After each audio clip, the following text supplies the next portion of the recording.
क्यों बढ़ सकती है आलू, प्याज, टमाटर की कीमतें? स्विगी, जोमेटो से ऑर्डर पर डिस्काउंट क्यों हुआ कम? और क्या 26 साल बाद एक बार फिर बुलेट को चुनौती दे पाएगी यजदी? कारोबार और आपकी जेब पर असर डालने वाली खबरों के लिए देखिए मनी 9। मंत्रालय की मार्केट इंटेलिजेंस रिपोर्ट्स बता रही हैं कि हाल ही में खराब मौसम की वजह से हुई बारिश और ओलावृष्टि से आलू, प्याज और टमाटर की फसल को नुकसान पहुंचा है। इससे आने वाले दिनों में इनकी कीमतों पर दबाव बनेगा। उत्पादक राज्यों में प्याज और टमाटर के दाम पहले ही मंडियों में पिछले साल के मुकाबले लगभग दोगुने हो चुके हैं। कोविड वेव ने जहां एक और बहुत से रेस्टोरेंट को बंद कर दिया है, तो वहीं दूसरी ओर ऑनलाइन फूड की मांग को बढ़ा दिया है। डिमांड सप्लाई मिसमैच और सब्जियां, खाद्य तेल और पेट्रोल की कीमत 20% तक बढ़ने से स्विगी और जोमेटो ने अपना प्रॉफिट बढ़ाने के लिए डिस्काउंट में कटौती कर दी है।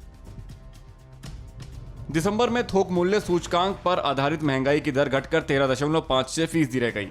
लगातार 9वें महीने WPI मुद्रास्फीति दोहरे अंक में बनी रही। महंगाई दर ऊंची बने रहने और RBI अगले महीने अपनी नीतिगत दरों को स्थिर बनाए रख सकती है।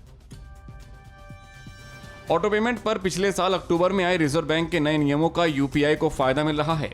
इसमें ग्राहकों को यह सुविधा मिलती है कि वो अपने बिल या EMI के भुगतान के लिए रेकरिंग ई-मैंडेट सेट कर सकते हैं। NPCI के मुताबिक दिसंबर 2021 में UPI ऑटो पे फीचर से ई-मैंडेट की संख्या 60 लाख तक पहुंच गई है। आइकॉनिक मोटरसाइकिल ब्रांड यजदी एक बार फिर भारतीय बाजार में वापस आ गई है। करीब 26 साल बाद यजदी ने भारत में फिर से कदम रखा है। महिंद्रा ग्रुप की कंपनी क्लासिक लीजेंड्स ने यजदी को भारत में फिर से लॉन्च किया है। कंपनी भारत में यजदी के 3 मॉडल्स की बिक्री करेगी। ठंडी पड़ी BPCL की बिक्री पर चर्चाओं का बाजार गर्म है। अनिल अग्रवाल के वेदांता ग्रुप के BPCL को खरीदने के लिए 90,000 करोड़ रुपए की कीमत लगाई गई है। BPCL में सरकार की हिस्सेदारी 53% है और वो उसे बेचने की सितंबर की डेडलाइन से चूक गई है। देश में क्रिप्टो करेंसी के भविष्य की तस्वीर अभी साफ नहीं है। बावजूद इसके टॉरस क्लिंग ब्लॉकचेन IFSC ने देश का पहला क्रिप्टो ETF लॉन्च करने का ऐलान कर दिया है। कंपनी का दावा है कि ये ETF मार्च तक आ सकता है। ये क्रिप्टो ETF गुजरात के GIFT सिटी में शुरू किया जाएगा। पैसेंजर वाहनों की थोक बिक्री भारत में पिछले महीने यानी दिसंबर में 13% गिरकर 2,19,421 यूनिट्स रही। दिसंबर 2020 में पैसेंजर वाहनों की बिक्री 2,52,998 यूनिट्स रही। टू व्हीलर की बिक्री भी 11% गिरकर 10,06,062 यूनिट रही। यानी मोटरसाइकिल्स की बिक्री 2% गिरी है। स्कूटर की बिक्री भी 24% घटी है।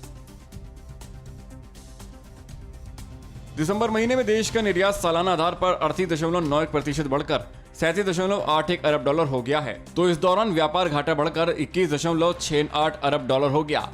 दिसंबर 2021 में आयात 38.55% बढ़कर 59.48 अरब डॉलर रहा। अप्रैल से दिसंबर के बीच निर्यात 49.66% बढ़कर 301.38 अरब डॉलर रहा।